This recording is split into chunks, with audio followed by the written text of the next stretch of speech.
মানব রচিত মতবাদের মাধ্যমে মানুষের ভাগ্যের পরিবর্তন হবে না।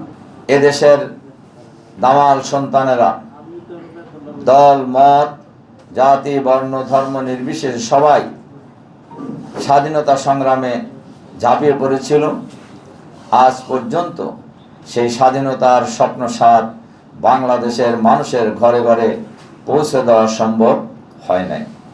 স্বাধীনতা পরবর্তী বাংলাদেশের সম্মানিত প্রধানমন্ত্রী উনি বলেছিলেন, সবাই পায় সোনার খনি, আমি পাইছি চোরের খনি।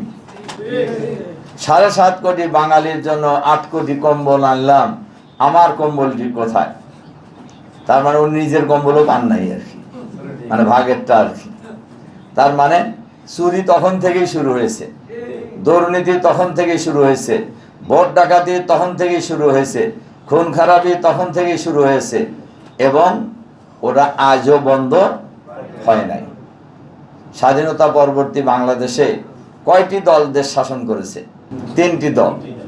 3টি দল শাসন করেছে, এবং কোন সরকারই দেশের মানুষের জন্য সত্যিকার অর্থে স্বাধীনতার স্বপ্নসাৎ ঘরে ঘরে পৌঁছানোর যে কর্মসূচি, সেই কর্মসূচি নেওয়া হয় নাই।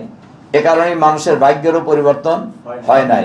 পরিবর্তন হয়েছে যারা ক্ষমতায় ছিলেন তাদের শরীর স্বাস্থ্য ভালো হয়েছে, তাদের শরীর স্বাস্থ্য ভালো হয়েছে, কিন্তু মানুষের ভাগ্যের কোনো পরিবর্তন হয় নাই। মানুষের ভাগ্যের পরিবর্তন যদি করতে হয়, তাহলে মানব রচিত মতবাদের মাধ্যমে মানুষের ভাগ্যের পরিবর্তন হবে না। মানুষের ভাগ্যের পরিবর্তন যদি করতে হয়, তাহলে আল্লাহর আইন এবং সৎলোকের শাসন লাগবে।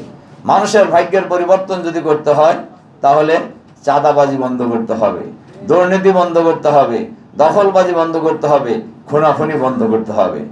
আর এইটা আল্লাহ ভীরু লোক ছাড়া এগুলো বন্ধ হবে না, আল্লাহর আইন ছাড়া এগুলো বন্ধ হবে না, সৎলোকের শাসন ছাড়া দুর্নীতি বন্ধ হবে না। এটা প্রমাণিত এই 54 বছরে এই বাংলাদেশে।